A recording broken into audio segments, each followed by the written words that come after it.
Now, today we are pleased to have with us Herbert Kelleher, Chairman, President, and Chief Executive Officer of Southwest Airlines. He has been described as a man who runs his company like a carnival sideshow. Yet he has flat out beaten the pants off of just about every established airline in the country. Mr. Kelleher launched Southwest Airlines in 1971 with 3 airplanes and a crew of flight attendants sporting orange hot pants, white vinyl lace-up boots, and big hair. Playing on the name of Dallas's Love Field Airport, the company chose the letters LUV for its stock ticker symbol and announced no less a mission than spreading love all over Texas. It wasn't long before the company was making serious money and sharing its good feelings in other regions of the country. Much to the chagrin of the more established airlines, Southwest has grown from a blip on the radar screen to the nation's 7th largest carrier and the only one making any money. Its stock has appreciated a modest 150-fold since its initial public offering 23 years ago. Not bad. Mr. Kelleher's philosophy has been simple. Watch what the competitors are doing, watch them very closely, then do the exact opposite. The airline has not adopted the hub and spoke system. It is not part of any computerized multi-airline reservation system. It has made a religion out of slashing costs and a virtue out of being different. Imagine, if you will, that you are a passenger on a flight and you hear this announcement, which has been made on Southwest flights. Those of you who wish to smoke will please file out to our lounge on the wing, where you can enjoy our feature film, Gone with the Wind. Kelleher, to say the least, is not a conventional CEO. Few of his peers have ever dressed like Elvis, or Ethel Merman, or the Easter Bunny, or ordered their planes painted to look like whales. He schmoozes with his employees, who call him Uncle Herb. He stages weekly parties at the corporate headquarters, delivers instructions to his staff in rap, and has awarded prizes to passengers with the largest holes in their socks. Yet few others have engendered the loyalty from his employees that Mr. Kelleher has. A long list of organizations have named him Manager of the Year, and the once scornful competition is now falling all over each other, trying to create their own low-cost startup airlines. President Clinton tapped him to be the only major airline executive to serve on a commission to study the plight of the industry. And that brings us to today's topic. The National Commission to Ensure a Strong, Competitive Airline Industry issued its final report late last year, offering ways to stop the hemorrhaging of money from the major carriers. Here to address us on his life as a commissioner is one of the country's most entertaining capitalists, Mr. Herbert Kelleher. Thank you, Gil.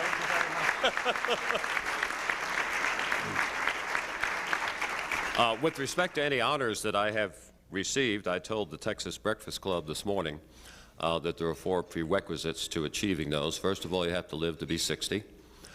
Secondly, you have to be in the same business for 20 years or more. Thirdly, you have to avoid indictment. And fourthly, you have to be continent.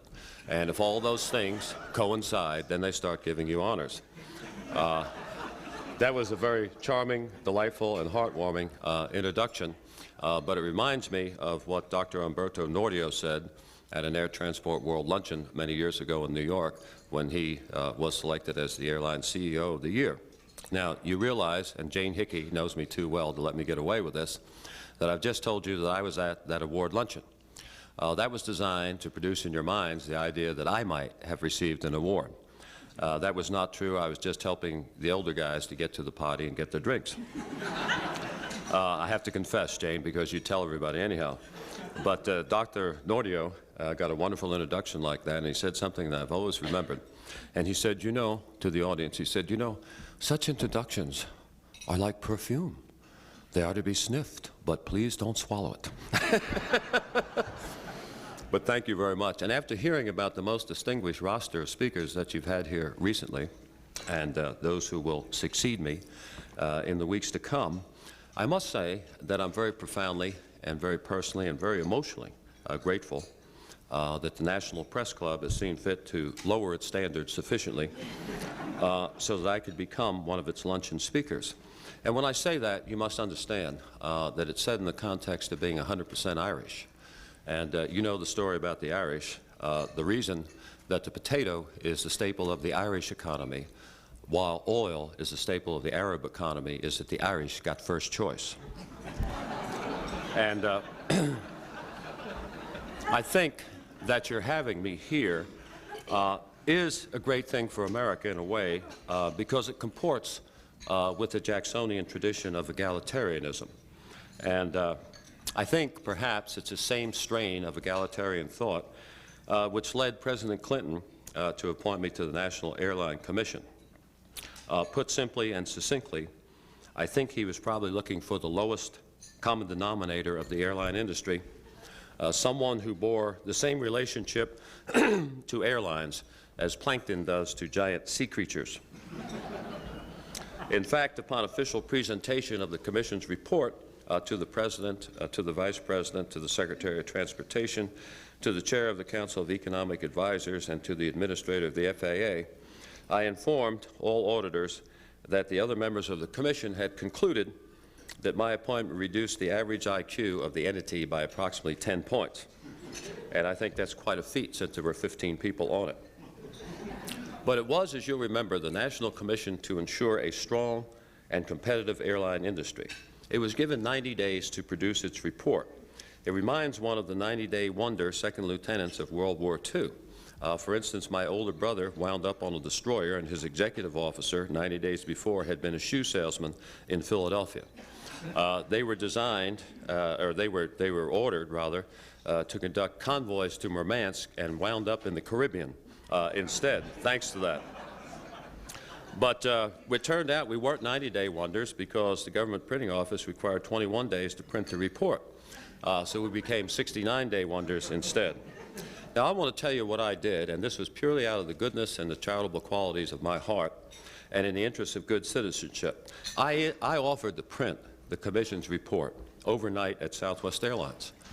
And I was really taken aback and somewhat disturbed when the chairman and some of the other members seemed to have the collected, albeit entirely unfounded, apprehension that this might cause the final text to reflect more favorably on Southwest Airlines than might otherwise have been the case.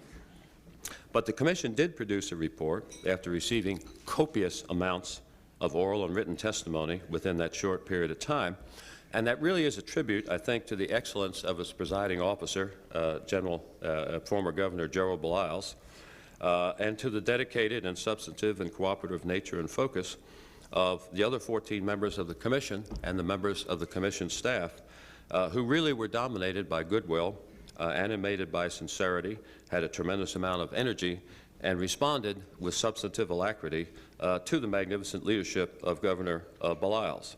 The test was severe. It was very draining. I pronounced it as the only job I'd ever had where you could simultaneously drink all night and still lose weight. And that will give you some idea of the test that it was.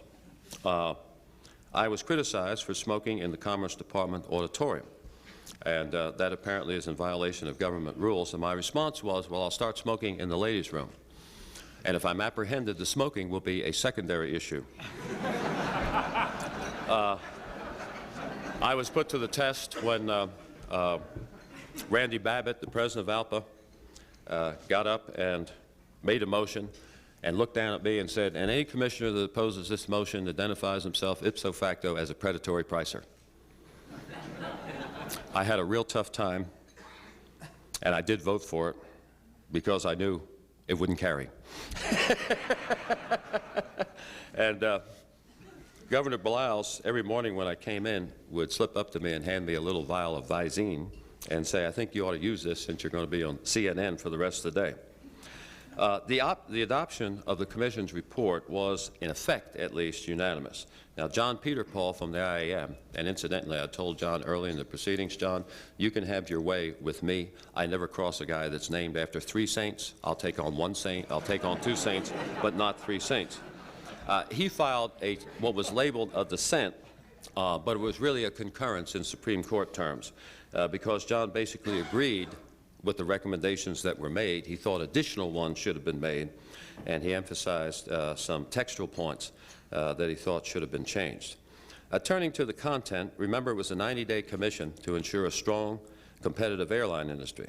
And as I said early in the proceedings, it should have been a 45-day commission to ensure a strong airline industry because the competitive part of it had already been accomplished. The competition is there. As Randy Bennett, an economic genius at the Department of Transportation, disclosed to the Commission, there's far more competition in the airline industry today than when it was regulated. And if you think about that a second, in Washington you tend to focus on the number of airlines and to equate that with competition.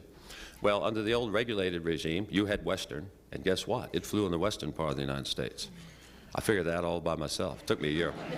You had Eastern, it flew in the eastern part of the United States, and they didn't compete with one another. So the fact you had more carriers was meaningless. Today there are 4,000 more competitive routes with 2 or more carriers flying them than there were under the old regime. And of course, when you're the consumer and you're going out to buy a ticket, the only thing of interest to you is how many carriers are flying the routes on which you want to fly, not theoretically and academically how many carriers are there in America. So the competitive part of it was soon dispensed with. But then you get to the strength part of it. And the Commission basically said, what are the impediments to the airline industry regaining its strength? And one of them is that historically we have led the world in the efficiency and the technological superiority of our air traffic control system.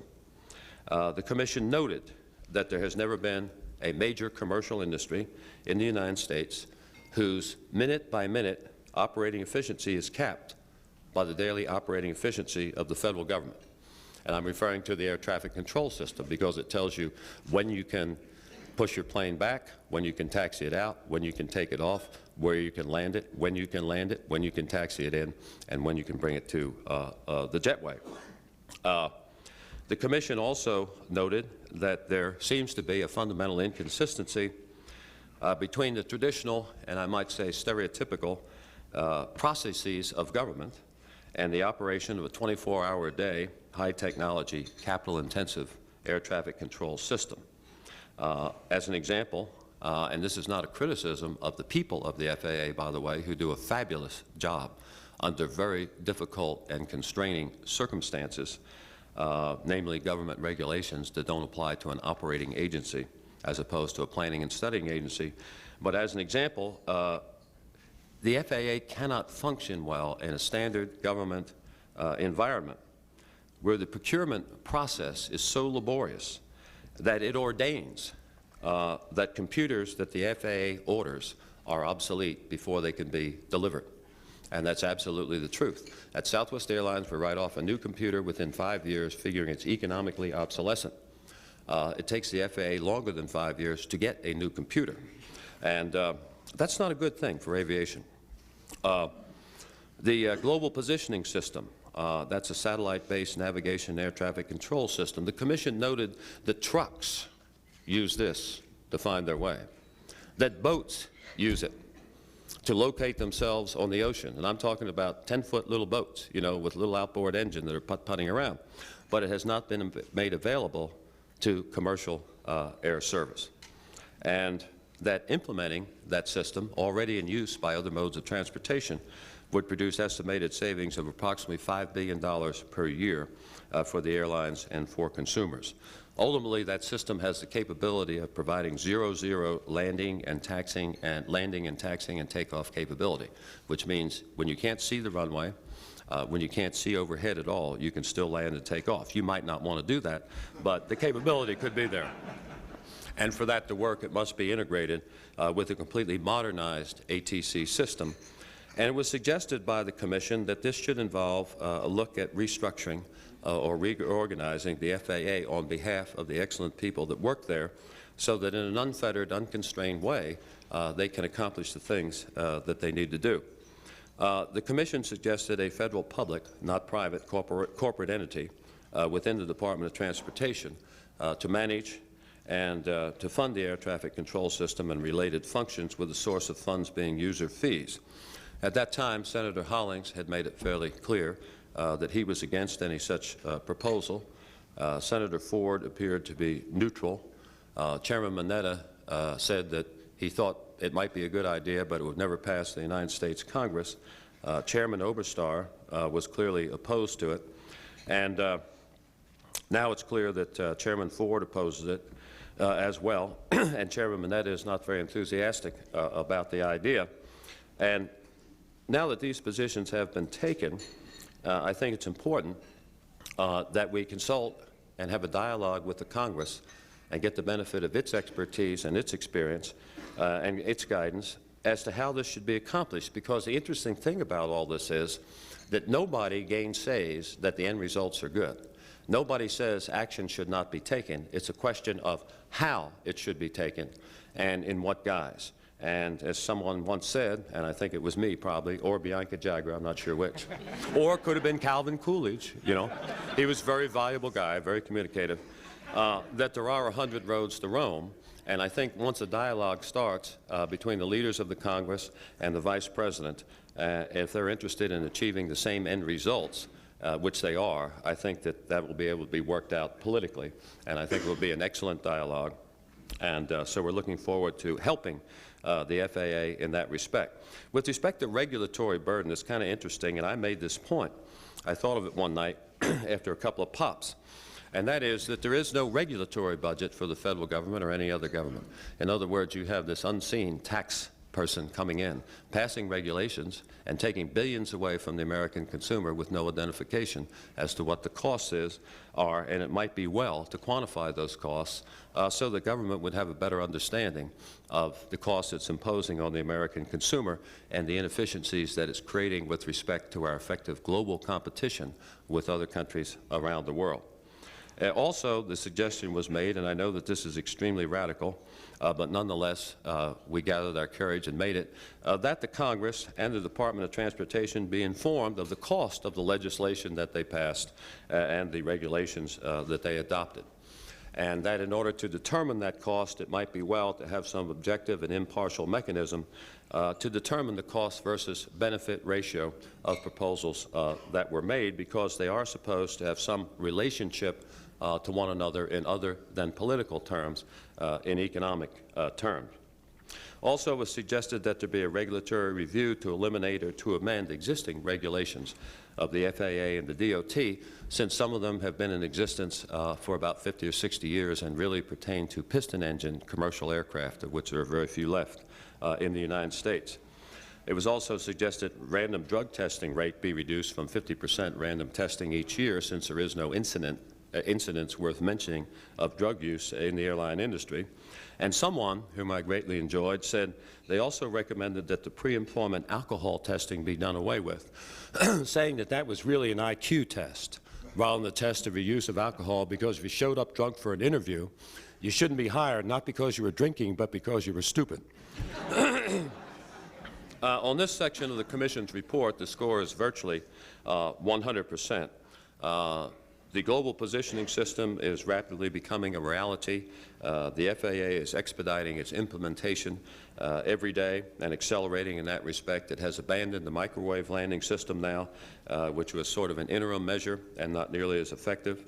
The administration and the Congress have endorsed the concept that a change is needed with respect to the way the FAA is constrained and confined in light of the form of business it does, which is regulate and operate high-tech operating business day in and day out, that there should be reforms connected to its specific responsibility as a governmental agency.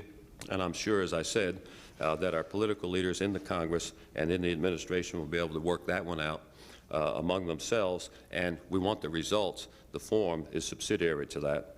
And every recommendation that can be effectuated administratively without legislation has either been accomplished or is in the process of being accomplished as of the present time.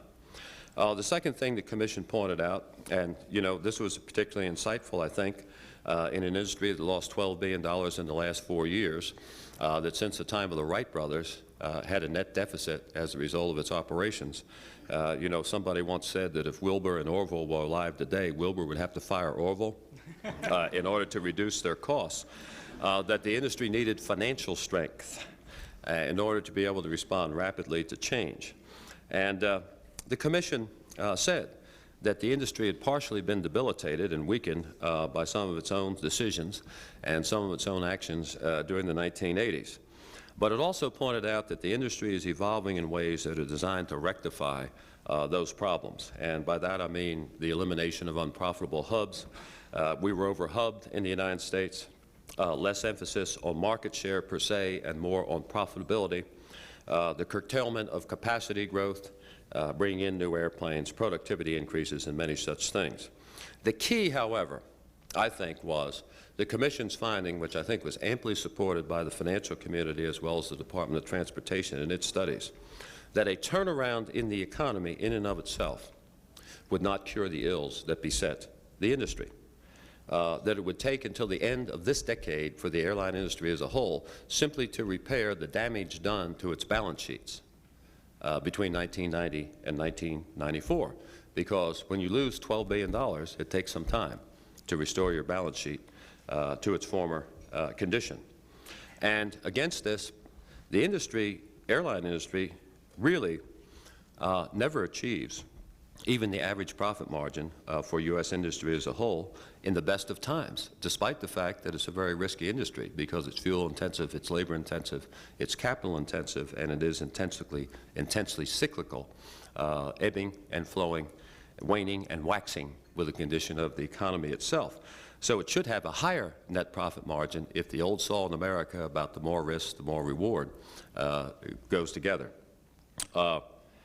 And that does not take into account the fact that because of the Stage 2 noise rule, by the end of this decade, the industry is faced with replacing, re-engineering, or hush-kitting 1,831 jets, and also renovating and improving all the major airports in the United States. That is a very heavy capital expenditure burden for an industry that has lost $12 billion in the last 4 years. Some of the recommendations that were made with respect to financial strength were that bankruptcy, which really repeals the law of supply and demand in America, Chapter 11, you know, the supply never disappears. It's just reconstituted after going through the washateria and rematerializes as a lower-cost operator, that there be a one-year limit on the exclusive right to file a reorganization plan for airlines, and that the Secretary of the Department of Transportation be a party to airline bankruptcy proceedings so that matters of policy could be addressed in those proceedings. With respect to tax policy, it was recommended that the alternative minimum tax be reformed insofar as it pertains to capital-intensive businesses, not just airlines, since now capital-intensive businesses who are losing vast amounts economically are borrowing money to pay their taxes. That's hardly the way to refresh the investment base of America. That the increase in user fees and waybills that was put in December 1990 to offset the federal deficit. It could have been on podiatrists, grocery stores, or veterinarians. But airline passengers are easy to hit because they're transient, they're fugitives, and they usually don't vote where they're taxed. That was increased by 25%, of course, just as the war in the Middle East broke out, and was suggested that perhaps that ought to be rolled back to its original level of 8% and 5% instead of 10% and 6.25. It was also recommended that airline fuel be exempted from the transportation fuel tax, which came up during that time and could impair the financial strength of an industry that uses about 22 billion gallons of fuel a year. That there be a full deductibility for airline per diem payments, whatever they are, and that it barred diversion of airport revenues from airports which are totally self-sustaining, paid for by commercial air carriers, such as proposed in Los Angeles and some lesser items. The score was almost 100% on the first category of technological superiority and efficiency. On this one, I would have to say the score was probably about 20 to 25% at most. The alternative minimum tax has been changed slightly, but the problem remains. There will be some minor proposed changes to the bankruptcy laws, but no major ones.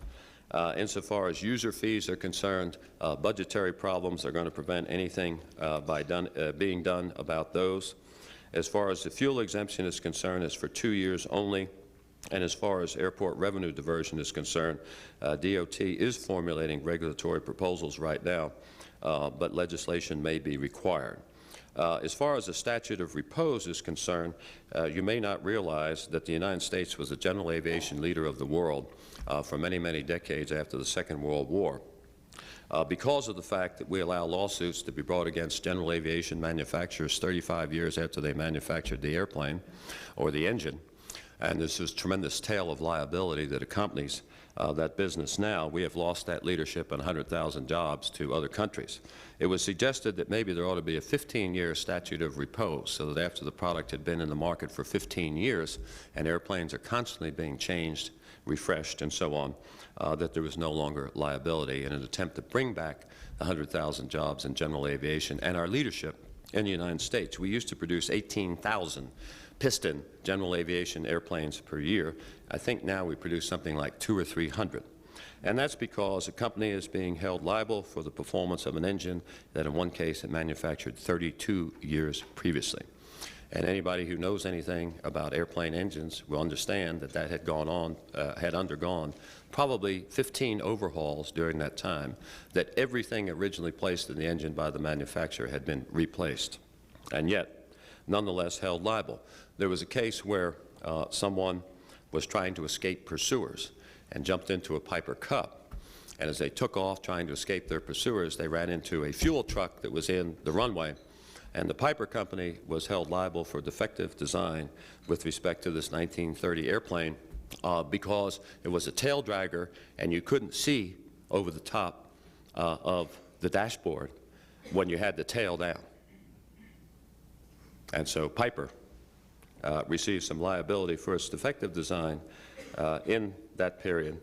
And the relief benefited an absconder who was being chased and didn't know how to operate the airplane. That's the kind of silly results that we're having in this area. And we say we want jobs, but a lot of the things that we do really impede the creation of jobs. Access to global markets. Here, this is going to take a long time, but it's been suggested that the bilateral system, which Ed has organized a celebration of in Chicago in 1944, and which was an historic landmark, as a matter of fact, in the history of international aviation, that although that regime has been enormously productive, and that's what really built and made international aviation, that it's become a situation where, because of governmental bargaining, it's become sort of a zero-sum game where the market is the same. It's just a question of what piece of it you get, and that maybe we ought to go to multilateral agreements, and that's very difficult. That's very time-consuming, but I believe that the Department of State and the Department of Transportation are going to take that approach. And that's an approach that focuses on economic development and the economic development that air transportation brings, rather than the well-being of the individual airlines that may be the beneficiary of a particular treaty. In the meantime, it was recommended that our current bilateral agreements, including denunciation of those, be enforced if necessary. And I'm very pleased and proud of the fact that our government is taking a very strong position. Secretary Pena is taking a very strong position with foreign governments, saying, hey, wait a second, you're entering into this agreement, now observe it, or let's forget about it, which I think is fair. Ratification of the Montreal Protocols numbers 3 and 4 with a supplemental compensation plan was also recommended. And I would say the score on this particular aspect is about 75 to 80%. The multinational policy is being adopted. We are more strictly enforcing the bilateral agreements. The ratification of the Montreal Protocols with some difficulty is proceeding in the Senate. But as a conclusion, and a lot of people said this after the Commission issued its report, they said, and they were appropriately skeptical, they said, you know, here's this Commission that's worked for 69 days, and that's not enough time, and has come forth to these recommendations, and none of them are novelty. And, you know, American people love novelty. I went to listen to a Catholic priest one time giving a sermon, and he said, and I'm not Catholic, by the way, but he said, you know, instead of coming down each morning and saying hello to your mother, you could punch her in the nose. That's different. Is it good? Well, you know, there's a lot of things. That are good and have been recommended for a long time, but simply haven't been implemented and done. And as a totality, I believe that the Commission's efforts have been well received, that they were an excellent example of how citizen participation in government can be very serious in nature, can be constructive in outcome, and can be quickly productive in acceptance, and it's not necessary to have a 2.5-year commission to solve a fortnight's problem. An unexpected byproduct of the commission was that I now find that it's much easier for me to get reservations in Washington restaurants and decent tables when I say, "This is Commissioner Kelleher calling," because nobody realizes that I was only a commissioner for 69 days. Thank you.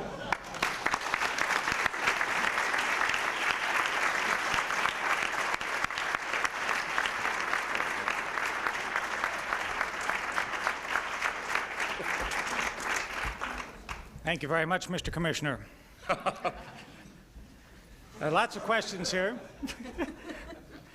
First question is, do you foresee fewer or more airlines in the future? What would you consider the most important factors to an airline success? I would think that there would be fewer airlines in the future because there are some airlines that are still in very bad financial condition, and they might not make it. So there may be some more consolidation in the industry, but as I mentioned earlier, this has nothing to do with the amount of competition there is in a given city pair market, and their disappearance will not have an adverse effect upon competition, as I think Southwest Airlines has recently demonstrated by going into BWI Airport in the fourth quarter of last year. As a result of our entry into the BWI Cleveland markets, the Cleveland market increased from 13,000 to 152,000 passengers in one quarter, and the Chicago market went from about 3,000 passengers to 64,000 in the first quarter of our entry.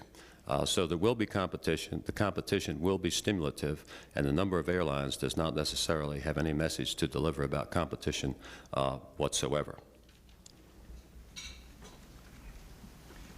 This question would like to know, do you think the rules that allow some airlines to operate under Chapter 11 protection for years at a time are fair in a competitive market to airlines such as yours, which have not used that route?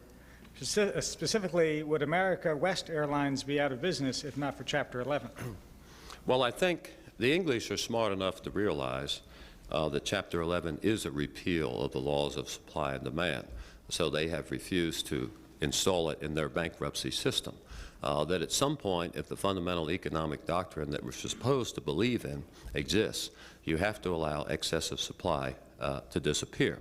There's no question that Chapter 11, not just in the airline business, but throughout American business as a whole, encourages people to take risks that they might not otherwise take because they have that safety net there. And they realize that the ones that are going to suffer are their employees and their creditors. The creditors aren't going to be paid, and the employees are going to have their wages and benefits cut substantially. And as far as the ongoing effect of it's concerned, it reminds me of that very old movie. And I may be the only one here that remembers that, Gil. Gil said to me earlier, he said, "I want you to sign this autograph book that goes back to the time of Franklin Delano Roosevelt." And I said, "Gil, so do I." And, but it was called Laron, and it was about passing syphilis around from one person to another. Well, I think Chapter 11 passes a very serious disease around from one company to another, because as soon as one eliminates its mistakes in the washateria of Chapter 11 and emerges as a low-cost competitor, it immediately impinges upon the wages, the benefits, and the economic stability of the ones who have not had that opportunity. The country has seen other wonder airlines in the past, Braniff and Continental, to name a couple. Do you fear that you could follow their path by expanding too rapidly and then collapsing? Well, first of all, I'd like to have your definition of the word wonder. Ones that expand very rapidly. And I think that Southwest Airlines' track record of 21 consecutive years of profitability with never a furlough is an evidential refutation of any need for concern in that respect. And the fact that we have the only investment-grade securities in the airline business, bar none, the rest are all rated junk, should again be an effective refutation of your need for concern about that. This question would like to know, how did you develop your management style? It seems to be almost unique among CEOs. Well, as Christy and I were talking earlier, before Mrs. Kennedy died, I used to say I doubt that Jackie Kennedy would regard it as a style, because she was very stylish and I am not. And I don't think that she would treat my sort of disorganized, even anarchic approach to life as a style. But I think basically what it boils down to is that you recognize the great importance of people in the world and the great importance of people to any enterprise. And we have the philosophy at Southwest Airlines that our employees are the customers of our management, and that we are to serve them, and that we are sort of like the supply corps that makes sure that the trucks, the gasoline, and the cannons get to the troops on the front porch, on the front lines, I mean, and that's all we do. And that we want people who are individuals. We don't want people who are stamped out of molds. We don't want them to feel that they have to behave artificially when they're in a business environment. You know, Robert Frost said, isn't it a shame that everybody's mind works furiously until they get to work, and then they shut it off? And I haven't widely publicized this, but one of our ramp agents from Oklahoma City sent me a note in which he said, Herb, and I think you'll know why I haven't publicized this real quickly, and I know I'm not doing it now. Turn the cameras off, please. This is off the record. I have to burp, too. But he said, Herb, I know what you're doing. You're making work fun and home work. And really, if you have an environment where you're liberated, where you can be yourself, where you can be individualistic, where people are looking for results rather than form, where process is not important, but ends are, they find it a very stimulating environment. They are enormously creative, and they are tremendously productive. And it's because of their dedication to a cause. Most of our people don't think of Southwest Airlines as a corporation, which is just a little piece of paper in the Secretary of State's office. In our case, in Texas chain, and one of the last Texas corporations. Most of them in Delaware, as far as their incorporation is concerned. And don't think of it as machines, don't think of it as seats, don't think of it as ticket counters, but think of it as people. The best slogan that we ever had was, in my opinion at least, we smile because we want to, not because we have to. And frankly, we would much rather have a company that was bound by love than one that was bound by fear and hierarchy and policing. That sounds like heresy with a lot of companies. Did you see any other companies following this? Are they coming to study your management style, or are they, what's going on here? No, I meet with them in bars primarily, which is where I develop my management style. Yes, other companies do come to see us, and other companies do talk to us. And mainly it's because they're so pleased with what they see of the attitude of our people. And years ago, after deregulation, I took an enormous risk because we're sitting down with our advertising agency, which with our agency in and of itself is an enormous risk. It's GSD&M from Austin, which I've always said refers to greed, sex, drugs, and money. But they were talking about what kind of campaign we were going to have subsequent to deregulation, where everybody had airplanes, everybody had seats, you know, et cetera, et cetera. And I said, what we're going to do is we're going to talk about our people because they're the most special people in the airline industry. And we went with the Southwest Airlines Spirit campaign. Now, if you think about it for just a second, and if you're in the marketing aspect of things at all, that is a horrendous risk. Because on national television, radio, and in the newspapers, you're suddenly saying, our people are very special. Think of what happens if you're not right. I mean, that's a boomerang. That comes back and goes right between your eyeballs and will cause them to stick out in different directions. But, which I think mine already do, except my ears obscure that fact. But we never got any repercussions from that because our people really are special. They really are focused on the customer. Our checks that go to our people say from our customers, because we want to remind everybody that it's not some magician in the general office that produces that check. It's the customers of Southwest Airlines. And I think that's probably a key to it. Okay. This questioner says, you mentioned that some airlines won't make it financially. Which ones do you think won't make it? Hey, I put you on the spot. And are employee-owned airlines better for an airline's long-term financial future? Well, we have now just gone into a deep backgrounder.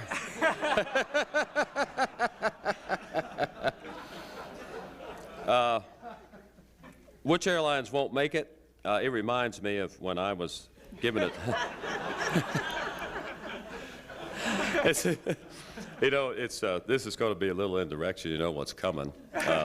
It's kind of like Abraham Lincoln was trying a case representing a defendant in a criminal case, and he said, you know, the facts may be there. They may not be, you know, you can't controvert them at all. But he told the jury, he said, the conclusions are very important. And he said, it's like the little guy that lived on a farm in Illinois, and he came running in, and he said, Daddy, I see Hiram the hired man out there with his pants down, and I see Sarah the housemaid there with her dress up, and I think they're getting ready to pee on the hay. So the facts are there, but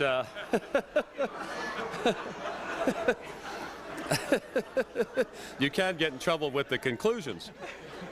And it reminds me when, how much time do we have? I was asked at a graduate school, they said, you know, how has Southwest Airlines made money when none of the other airlines had? And I said, well, you know, it's a very sensitive, competitive thing. It's very proprietary to Southwest. And I'm not going to tell you unless you all pledge me right here and now, on your honor, that you will never divulge this to anybody outside this room. So, you know, 450. And I said, okay, I'll tell you. And, you know, the clipboards came up, the recorders went on, the pads came out. And I said, here it is. It's better to be Irish than smart. Well, how much more time do we have? The answer is, it's very proprietary, and I ain't going to tell you. Now, I don't want to add to the woes of any other airline, and that does it, because passengers flee it as soon as they get the feeling that it may be a failing carrier, and frankly, airlines have enough problems without trying to use that against one another. Anybody who can quote Lincoln to avoid answering a question has a spot for him in Washington. Thinking of running for the Senate. Here's you got that here first. Here's something less proprietary. What markets does Southwest Airlines plan to enter in the near future? The profitable ones. And are you planning to invade other nations? No, I was very much in favor of NAFTA. And the reason I was in favor of NAFTA, quite frankly, is because Jane Hickey told me to be in favor of NAFTA. And all of us in Texas know that we should not cross her. But NAFTA really didn't do anything for commercial aviation. I mean, it's open skies for crop dusters and cloud seeders, and I told our pilots to stop those two activities about 5 years ago when we started making significant money in the passenger business and didn't need to do that anymore. But it's still a bilateral regime. There are still other government regulatory controls. And if you look at a carrier that never would have become an interstate carrier, we were intrastate to start out, if it hadn't been for deregulation, then at the same time you have to say consistently that that's a carrier that wouldn't want to get into a heavily regulated international regime where you're told where you can go, how many flights you can fly, and what the fares might be. On the other hand, we could change that because another principle at Southwest Airlines is that we never adhere too stringently to principles. This questioner says, today's USA Today indicates that several Fortune 500 firms are seeking to get lower fares instead of frequent flyer mileage. What do you foresee as the future trade-offs between low fares and mileage credits? I don't think that there's any real polarity to be addressed there. I don't think it's a question of, you know, do you or don't you, or black and white. I think that some corporations are going to be able to make arrangements with airlines whereby they get lower fees, lower fares, I mean, in return for not awarding frequent flyer miles. But that has a lot to do, really, with corporate backbone, because any company in America has the opportunity to tell its employees that your frequent flyer benefits will go to the company rather than to the employee. And I know some that have done that. And so I guess this is just sort of an indirect way of accomplishing the same thing and perhaps justifying it. But I would expect that to come on a company by airline and airline by company basis rather than as a policy across the airline industry. This questioner contends that the traveling public seems quite satisfied, rightly or wrongly, with the safety record of FAA traffic controllers. Why should the public have greater confidence in a quasi-public FAA whose air traffic controllers might have different loyalties where the public interest is concerned? The question is not really one of safety. There is no question that the safety record of the commercial airline industry in America is absolutely superb. And as a matter of fact, it's far better subsequent to deregulation, economic deregulation, than it was prior thereto. The question really is one of efficiency. The way that a lagging, technologically outmoded air traffic control system achieves safety is through delay. That means that your airplane sits on the ground instead of flying because the system cannot accommodate it.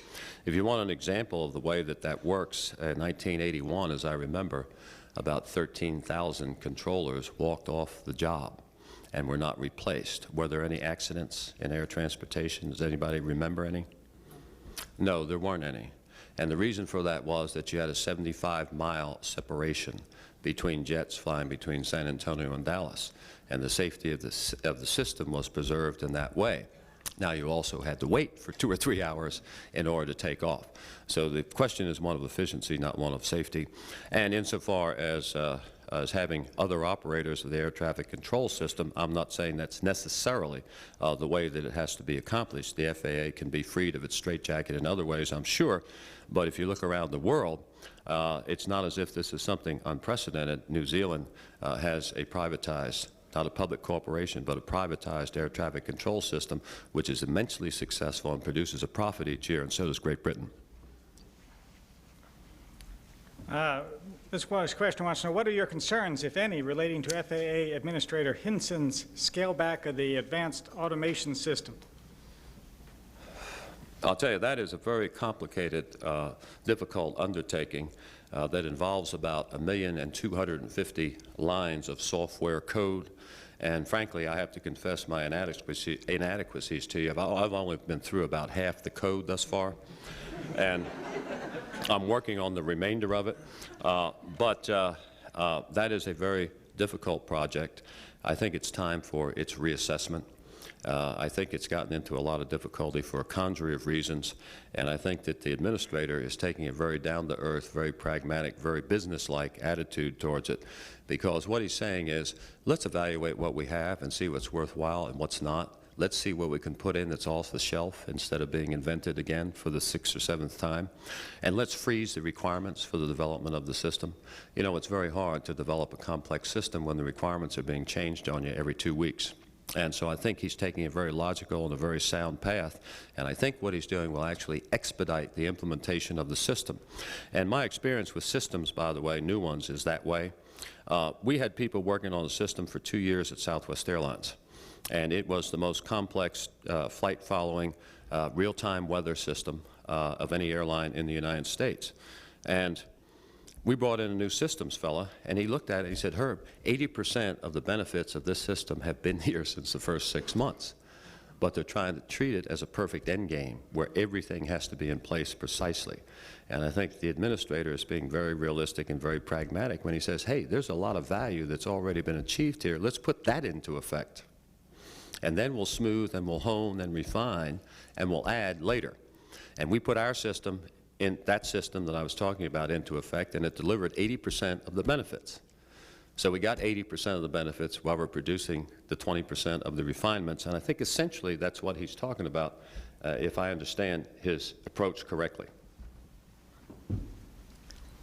Okay, this questioner says that the Wright Amendment, which limits flights from your home base of Love Field, is a perennial target of some congressmen, notably Senate Minority Leader Bob Dole.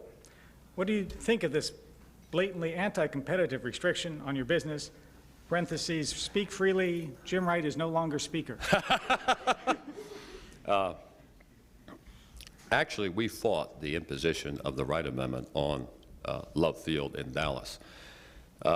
We went to court to stay at Love Field when the other carriers opened DFW Airport, which is the Fort Worth Dallas Airport, combining both communities, whereas Love Field is really in downtown Dallas and much more convenient. And, you know, if you'd like to spend less time getting to the airport than you are flying, you go to Love Field. But passing that little marketing ploy, Jim felt, because of his constituency, that something should be done to limit the competition of Love Field with DFW Airport. We had a 2-month battle up here, and our allies were Senator Long, who was then chairman of the Senate Finance Committee, and went on every conference committee involving anything pertaining to aviation during that period, and Senator Packwood from Oregon. And ultimately, we worked out the compromise that Southwest could serve the 4 states contiguous to Texas, which doesn't make any sense, you know, logically, but it is a political compromise, and that is an intensely inflammatory issue locally, because basically it's Fort Worth versus Dallas, and that's a feud that goes back for generations. And Fort Worth feels very strongly about keeping the Wright Amendment in place. To give you an example of what I'm talking about, when the Dallas City Council proposed to discuss the issue at a council meeting, Fort Worth got an injunction in a Fort Worth court prohibiting a public body from discussing a public issue. I myself thought, although I've not practiced law for many years, that there might be some slight constitutional infirmities in that injunction. But I offer that to you to show the heat that it generates locally. And as I was talking to a member of Congress about it one time, and he told me this story. He said that DFW had issued a report which they had commissioned.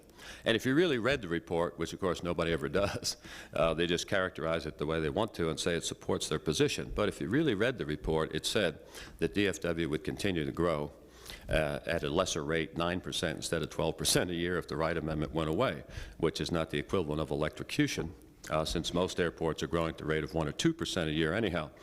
But in any event, he said he had a constituent call him, and he'd read the report. He said, you know, that's just not the facts. And the guy said, Congressman, don't make any mistake. This issue ain't about facts. This is about emotions, and you got to get clued in. My point is that it is not about facts. It is about emotions. The emotions are very strong, and I doubt that anything will happen to the Wright Amendment within the near-term future, which at my age is what I gaze at persistently. We are about out of time. We got the red blinking light here, but don't go away yet. I've got, of course, gifts for appearing here. Certainly, Gil, that's why I came. I had the feeling you were giving me something. A very, very valuable National Press Club Certificate of Appreciation, suitable for framing. Thank you. And an exclusive National Press Club mug that you can put there in your office.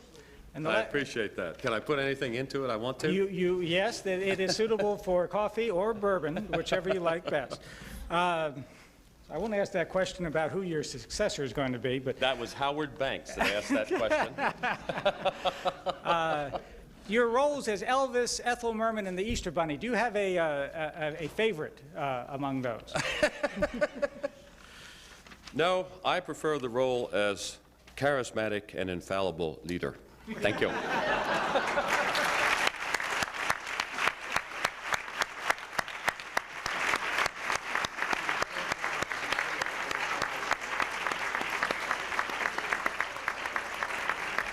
Thank you very much, Mr. Kelleher. Just a reminder that audio videotapes and transcripts are available by calling 1-800-900-5511.